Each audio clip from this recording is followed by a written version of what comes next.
ಯಮಚಳಿಗೆ ಬಿಸಿಲ ನಾಡು ವಿಜಯಪುರ ಜಿಲ್ಲೆ ಪತರುಗುಟ್ಟಿದೆ. ಹೀಗಾಗಿ ಶಾಲೆಗಳ ಆರಂಭ ಸಮಯ ಬದಲಾವಣೆ ಮಾಡಲಾಗಿದೆ. ಶಿವಮೊಗ್ಗ, ದಾವಣಗೆರೆಯಲ್ಲಿ ಚುಮು ಚಳಿ ಜನರ ಜೀವವನ್ನೇ ಹಿಂಡ್ತಿದೆ.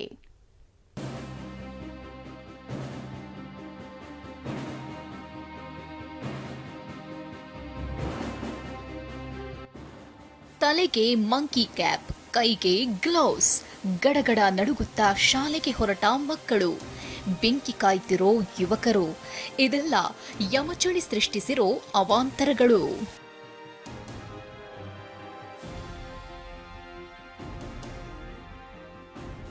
ಚಳಿಗೆ ಪತರುಗುಟ್ಟಿದ ವಿಜಯಪುರ, ಶಾಲೆ ಸಮಯ ಬದಲು.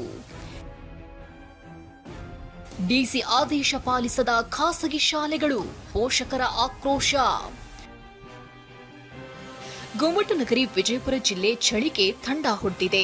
ಇವತ್ತು ಉಷ್ಣಾಂಶ ಕನಿಷ್ಠ 10.5 ಡಿಗ್ರಿ ಸೆಲ್ಸಿಯಸ್ ಕುಸಿದಿದೆ. 20 ವರ್ಷಗಳಲ್ಲಿ ಕನಿಷ್ಠ ತಾಪಮಾನ ದಾಖಲಾಗಿದೆ. ಯಮಚಳಿಗೆ ವೃದ್ಧರು, ರೋಗಿಗಳು ಪರದಾಡ್ತಿದ್ದಾರೆ.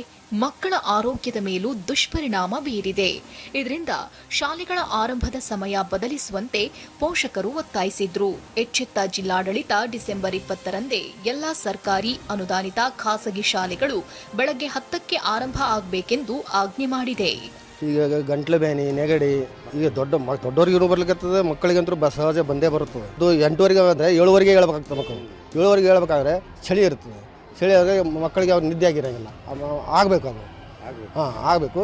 ಇನ್ನೆಷ್ಟು ಚಳಿ ಇಲ್ಲ ಅಂದರೆ ಒಂದು ತಿಂಗಳು ಅಷ್ಟೇ, 1 ತಿಂಗಳು 2 ತಿಂಗಳನ್ನ ಇದು ಮಾಡಬೇಕು ಮುಂದೆ.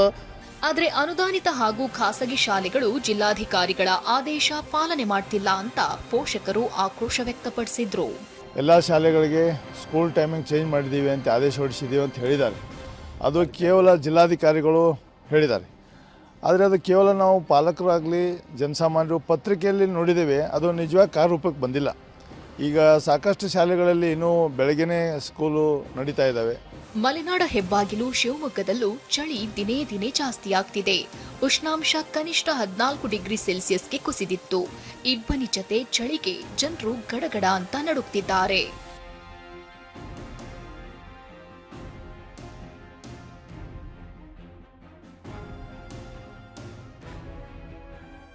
ದಾವಣಗೆರೆಯಲ್ಲೂ ಉಷ್ಣಾಂಶ ಕನಿಷ್ಠ 17 ಡಿಗ್ರಿಗೆ ಕುಸಿದಿದೆ. ಇದರಿಂದಾಗಿ ಜನರಿಗೆ ವಾಯುವಿಹಾರಿಗಳು ಆರೋಗ್ಯದ ಬಗ್ಗೆ ಜಾಗೃತಿ ಮೂಡಿಸಿದ್ರು. ವಿಜಯಪುರದಿಂದ ಅಶೋಕ್ ಯಡಳ್ಳಿ, ಶಿವಮೊಗ್ಗದಿಂದ ಬಸವರಾಜ್ ಯರಗಣವಿ ಜೊತೆ ಬಸವರಾಜ್ ದೊಡ್ಮನಿ, TV9 ದಾವಣಗೆರೆ.